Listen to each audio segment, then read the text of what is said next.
ناظرین السلام علیکم. IDG/ISPR نے اور وزیر اعلیٰ بلوچستان نے ایک بہت امپورٹنٹ پریس کانفرنس کی ہے اور وہ ظاہر ہے جعفر ایکسپریس کے حوالے سے انہوں نے بات کی ہے اور کھل کر بات کی ہے. اس پریس کانفرنس میں جرنلسٹوں کو بلایا ہوا تھا، بہت کھل کر سوال ہوئے. سوال ہونے چاہیے، سوالوں کا جواب دینا چاہیے سیاسی قیادت کو بھی، اور اکاؤنٹیبل انہیں ہونا چاہیے.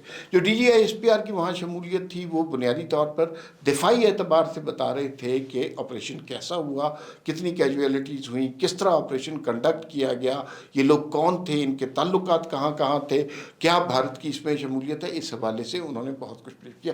پریس کانفرنس میں بہت امپورٹنٹ انفارمیشن شیئر کی گئی.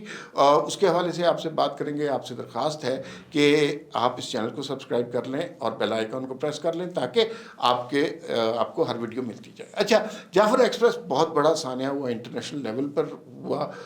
اس کو ٹیلی وائز کیا گیا، اس کے بارے میں خبریں بھی چلیں، اس کے بارے میں پروپیگنڈا بھی کیا گیا. DG/ISPR نے اور جو سرفراز بگٹی صاحب نے جو پریس کانفرنس کی اس میں سب سے پہلے تو انہوں نے یہ بتایا کہ بھارت میں اس خبر کو کس طرح پلے کیا گیا. بھارت میں اس خبر کو ایسے جیسے جشن منایا جا رہا ہے اور ٹیررسٹ کو گلوریفائی کیا جا رہا ہے، اور انہوں نے یہ دکھانے کی کوشش کی جیسے پاکستان کو یا پاکستانی فوج کی ناک زمین سے رگڑنے لگی ہے، حالات پاکستان میں بہت خراب ہو گئے ہیں، امن و امان تباہ ہو گیا ہے. اس طرح اس کو پلے کیا گیا. بدقسمتی سے BLA جو کہ ایک ٹیررسٹ آرگنائزیشن ہے، اس نے بھی اس کو اسی طرح پلے کیا، جس نے یہ سارا کیا. اور بھارتی میڈیا اور وہ ایک ساتھ ہاتھ میں ہاتھ ڈالے لگ رہے تھے اور ایک جیسا نریٹو لے کر چل رہے تھے، جو کہ بہت ہی تکلیف دہ بات ہے. تیسری بات یہ ہے کہ وہاں پر جس طرح ہمارے ہاں بھی کچھ لوگوں نے لبرل ہونے کے چکر میں کچھ اکاؤنٹس نے ایسی تباہی پھیلائی ہے کہ جو اسٹیٹ کا نریٹو ہے اس کو برباد کرنے کی کوشش کی ہے. جو BLA کے لوگ ہیں ان کو محروم مظلوم ثابت کرنے کی کوشش کی ہے جو ٹیررسٹ ہیں، اور جو محروم مجبور لوگ ہیں ان کی بات ہی نہیں کی.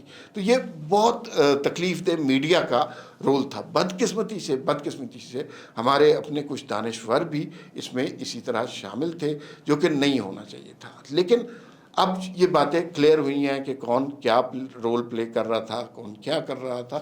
تو اس میں کچھ چیزیں سامنے ہوئی ہیں. ہمیں یہ کلیئر ہو جانا چاہیے جو کہ اس پریس کانفرنس میں ہوا. دو طرح کے لوگ ہیں. ایک وہ ہیں جو بلوچ لوگوں کی محرومی کی بات کرتے ہیں. اگر وہاں پر کوئی محرومیاں ہیں، وہاں پہ غربت ہے، بے روزگاری ہے، افلاس ہے، وہاں پہ جبر ہے، اس کے خلاف آواز ضرور اٹھانی چاہیے. انہوں نے جو سرفراز بگٹی صاحب نے جو ہے حاصل بزنجو کا مثال دی، انہوں نے کہا وہ بھی حق کے لیے آواز اٹھاتے رہے ہیں. اس کے علاوہ انہوں نے مثال دی ڈاکٹر عبد المالک کی کہ وہ بھی حق کے لیے آواز اٹھاتے رہے. بلوچوں کا حق انہیں ملنا چاہیے. کوتاہیاں ہو سکتی ہیں، حکومتوں سے کوتاہیاں ہو سکتی ہیں، لیکن ان کو امپروو کرنا ہماری ذمہ داری ہے. لیکن یہ یاد رکھیے کہ یہ جو دہشت گرد ہیں BLA والے، ان کا لوگوں کی، بلوچوں کی محرومیوں سے کوئی تعلق نہیں ہے. یہ وہ لوگ ہیں جو بنیادی طور پر دہشت گرد ہیں، اور ان کو دہشت گردوں کی طرح ٹریٹ کرنا چاہیے. ان کو یہ بالکل نہیں سافٹ کارنر لے کے کہ نہیں یہ بہت محروم لوگ ہیں. دیکھیے سرفراز بگٹی صاحب نے جو اچھی بات کی کہ ہر طرف محرومیاں. مری میں جو لوگ ہیں کیا وہ محروم نہیں ہیں؟ کیا جو سانگڑ میں لوگ ہیں وہ محروم نہیں ہیں؟ ان کی محرومیاں نہیں. لیا میں جو لوگ ہیں ان کی محرومیاں نہیں ہیں. تو محرومیاں تو ہیں، لیکن کیا ان میں سے کوئی ہتھیار اٹھا لیتا ہے؟ کیا ان میں سے کوئی ریاست کی ریٹ پر حملہ کرتا ہے؟ کیا ان میں سے کوئی سینکڑوں لوگوں کی سے بھری ٹرین کو جو ہے وہ ہائی جیک کر لیتا ہے؟ یہ نہیں ہو سکتا. تو آپ اپنی محرومیوں والے قصے کو الگ رکھیں اور دہشت گرد. انہوں نے کہا جی کہ اب ہم ان سارے لوگوں کو دہشت گردوں کی طرح ٹریٹ کریں گے اور دہشت گردوں کی طرح ہی ٹریٹ کرنا چاہیے. یہ بات کہی نہیں گئی، لیکن لگتا ہے کہ ایک بڑے آپریشن کی تیاریاں ہیں. ایک بڑا آپریشن ہونے والا ہے. پچھلی دفعہ جو غلطی ہوئی تھی، پچھلی دفعہ انہوں نے نعرہ پہلے مار دیا تھا کہ ہم ایک بڑا آپریشن کرنے والے ہیں. اس سے دہشت گرد اور اس طرح کے لوگ جو ہیں وہ زیادہ پرپیئرڈ ہو گئے تھے. اس دفعہ کوئی اعلان نہیں کیا گیا، لیکن بٹوین دا لائن ہم اس بات کو سمجھ رہے ہیں کہ ایک بڑے آپریشن کی تیاری ہو رہی ہے، اور اس دفعہ دہشت گردوں کو جہنم واصل کر کے ہی جو ہے وہ چھوڑا جائے گا. اس کے علاوہ ریاست کے پاس کوئی رستہ نہیں ہے. یہ ہمیں کرنا ہے آج اور ابھی کرنا ہے، اور اس میں ہم نے پہلے بہت ڈیلے کر دیا، ہمیں جو ہے نا یہ جلدی کر لینا چاہیے تھا آپریشن. جو بھی ریاست کے خلاف کوئی ہتھیار اٹھائے اس کو نیست و نابود کرنا ریاست کا حق ہے. اور یہ جو معصوم لوگوں کو مارتے ہیں کہ بسوں میں سے لوگ نکال کے مارتے ہیں، خود کش حملہ آور بنتے ہیں ان میں سے لوگ، ریلوے اسٹیشن پہ انہوں نے حملہ کیا، ٹرین اغوا کی، تو ان کے لیے کوئی معافی نہیں ہونی چاہیے.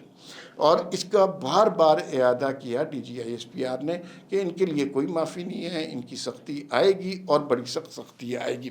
اچھا، لیکن ساتھ ساتھ انہوں نے سرفراز بگٹی صاحب نے یہ بھی کہا کہ معاملات صرف آپریشن بھی ہوگا، لیکن ساتھ ساتھ ہم بلوچ لوگوں کی محرومیوں کو بھی دور کرنے کی کوشش کریں گے، وفاق سے مدد مانگیں گے، اور جو کچھ بھی بن پڑے گا ہم ایسا نہیں کریں گے. اور جو نہیں کرنا چاہیے کہ لوگوں کی محرومیاں بڑھتی جائیں اور وہ کہیں بی ایل اے کے ہاتھوں میں کھیلنے لگ جائیں. تو وفاق کو بھی جو کچھ کر سکتے ہیں وہ انہیں کرنا چاہیے اور بلوچوں کی محرومیوں کو دور کرنا چاہیے. D G I S P R نے جو باتیں کی اس میں ایک تو یہ ہے کہ یہ بڑا سوفسٹیکیٹڈ آپریشن تھا، ان کے پاس جو ہے وہ نائٹ ویژن بھی تھا، ان کے پاس تھرایا فون بھی تھے، یہ ڈائریکٹ افغانستان سے رابطے میں تھے.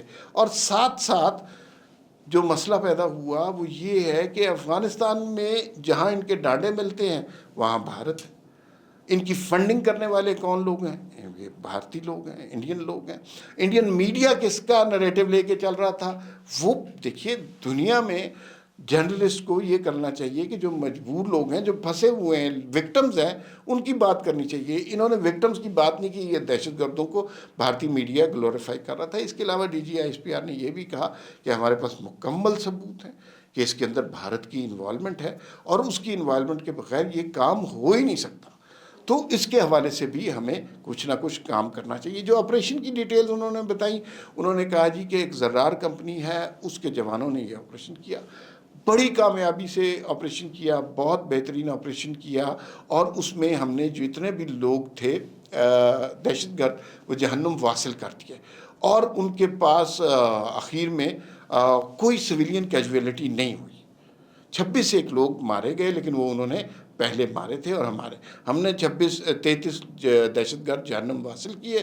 ایک اور سوال بھی ان سے کیا گیا، کیا کہ یہ جو ہے کسی ایک کو سوشل میڈیا پہ بڑا چلا رہے ہیں یہ کہ فوج کے کچھ لوگوں کو ہاسٹیج بنا لیا گیا؟ انہوں نے کہا ایسی کوئی بات نہیں ہے، کوئی شخص ہاسٹیج نہیں بنایا گیا. اچھا، یہ بھی سافٹ کارنر دہشت گردوں کو دینے کے لیے یہ کہا کہ انہوں نے عورتوں اور بچوں کو چھوڑ دیا. یہ بات نہیں تھی. اصل میں وہ لوگ تھے تھوڑے، وہ اتنے 400 لوگوں کو قابو نہیں رکھ سکتے تھے، تو انہوں نے کچھ لوگ 155 لوگ پہلے چھوڑ دیے، باقی سارے لوگوں کو ہاسٹیج بنایا. اچھا، مسنگ پرسن کے حوالے سے بھی سوال ہوا. مسنگ پرسن کے حوالے سے انہوں نے یہ کہا کہ 10,445 کیسز تھے، اس میں سے 8,144 کیسز کا فیصلہ ہو چکا ہوا ہے. تو باقی جو ہیں ان کے فیصلے بھی کرنے کی کوشش کی. جو اچھی خوشائن بات تھی کہ نیشنل الیکشن پلان دوبارہ ریوائیو کرنے کی کوشش کی جا رہی ہے، نیشنل الیکشن پلان 2 بنانے کی کوشش کی جا رہی ہے. لیکن اس کے اندر میں بھی پولیٹیکل اسٹریٹجی بھی استعمال ہوگی، غربت بھی ختم ہوگی، بے روزگاری بھی ختم ہوگی. لیکن پہلی چیز ان دہشت گردوں کو ختم کرنا ہوگا. فی الوقت اتنا ہی، پھر ملاقات ہوگی. اللہ حافظ.